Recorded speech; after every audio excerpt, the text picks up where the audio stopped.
keep him upset, okay? Oh, no need to explain. I just thought you might be Monkey. He hides his almond cookies on the top shelf.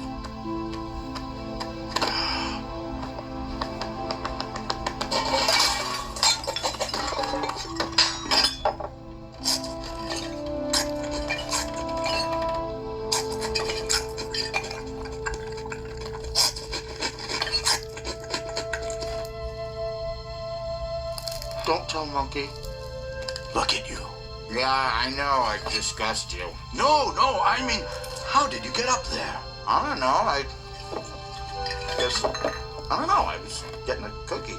And yet you are 10 feet off the ground and have done a perfect split. No, this is just an accident. There are no accidents. Come with me.